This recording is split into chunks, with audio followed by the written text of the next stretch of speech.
Здраво, другарчиња мои. Се викам Марија, вашата учителка. Денес ќе ве водам низ една авантура. Авантурата низ која јас ќе ве водам се вика Виношито. Верувам дека знаете за што станува збор, но да одиме чекор по чекор. Прво предлагам да се размрдаме, односно да направиме вежби за главата и за рацете. Како што знаете, вежбањето е една од најважните активности за растење на телото и работата на вашиот мозок. Особено кога треба да се фокусираме да научиме нешто ново. Сега предлагам. Сите застанете пред екран, исправете се, опуштете ги рамената, рацете и почнуваме со вежби за главата. Почнуваме. Главата ја вртиме десно, па лево, десно, лево, уште еднаш одиме десно и завршуваме левата страна. Се враќаме во центар и почнуваме да ја вртиме главата во круг. Кога ја вртите главата, чувствувате дека нешто ви кцка позади вратот. Тоа е добро. Сега одиме од другата страна. Тоа е добро, затоа што почнуваат да се активираат вашите вратни мускули. Да направиме уште еден круг. Да ја вратиме главата во центар. Сега одиме со вежби за рацете. Раце горе, раце страна, напред, долу, горе, настрана, рацете напред и рацете долу. И пак одиме горе, страна, напред, долу. И на крај ќе направиме вежбата со виножитото. Раширете ги дланките и ставете ги рацете кон десната страна од телото и правиме со рацете полукруг, така што се префрлуваме кон левата страна. Чуваме. Одиме лево, па десно, лево, десно, уште еднаш лево и десно. Бидејќи сме сега опуштени, спремни сме да одиме понатака, нели? Така. Сакам да ве прашам нешто. Кога последен пат сте виделе виношито?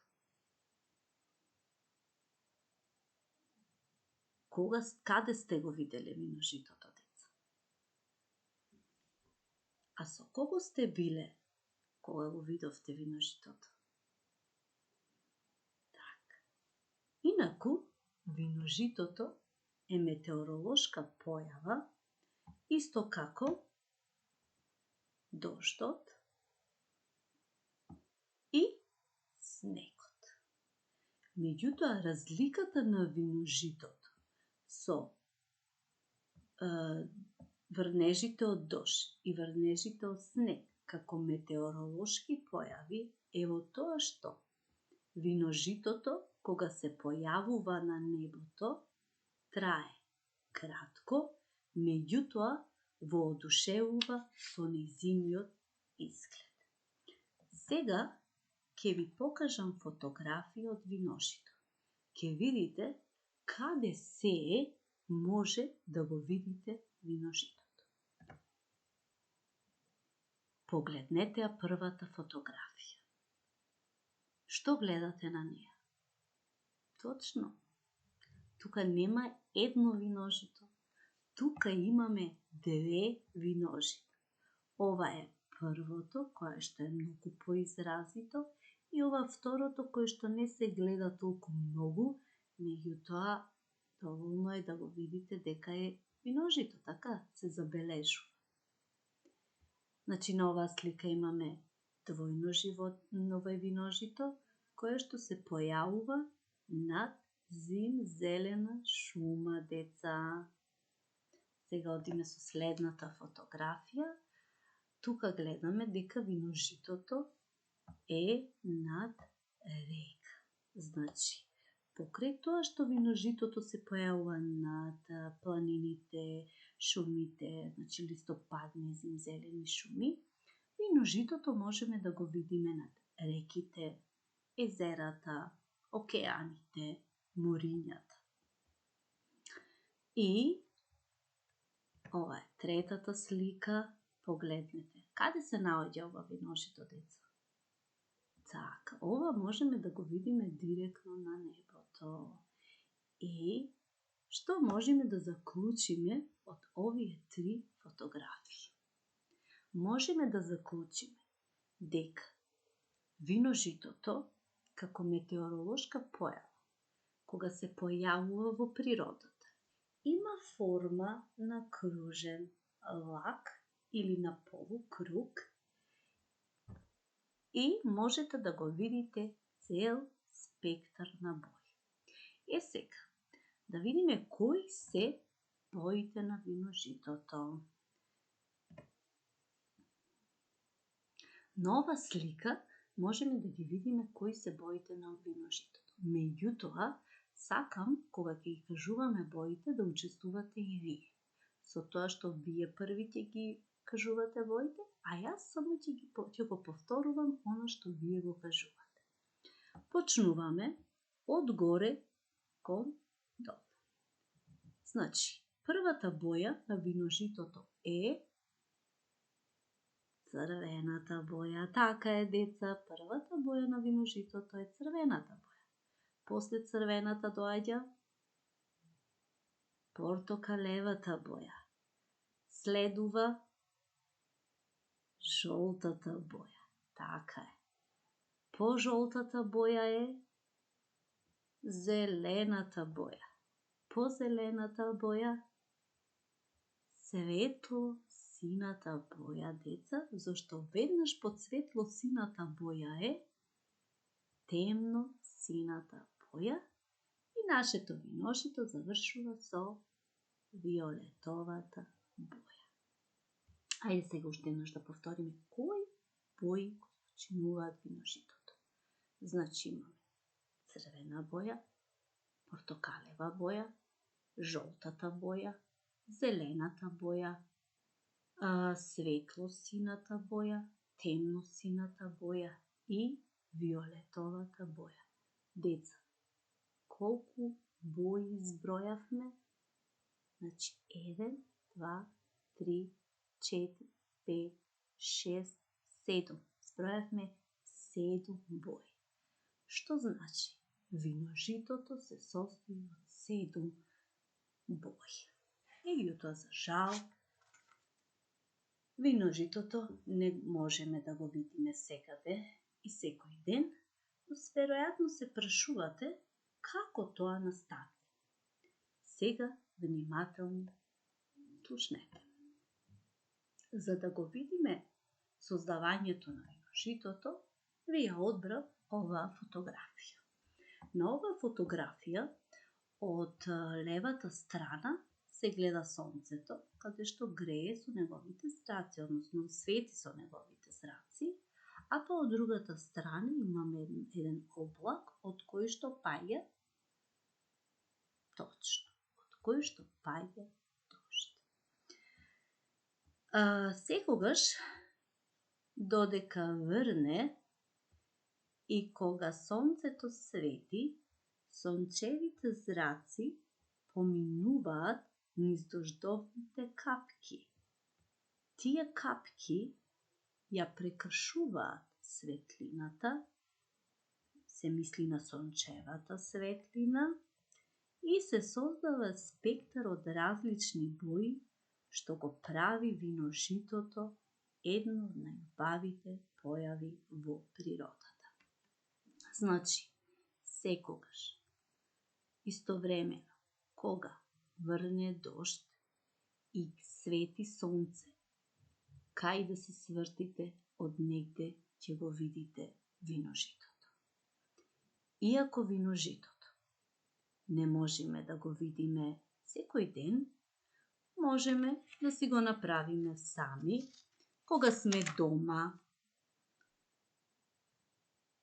кога сме кај баба и дедо, кога сме кај тетка и кај други роднини.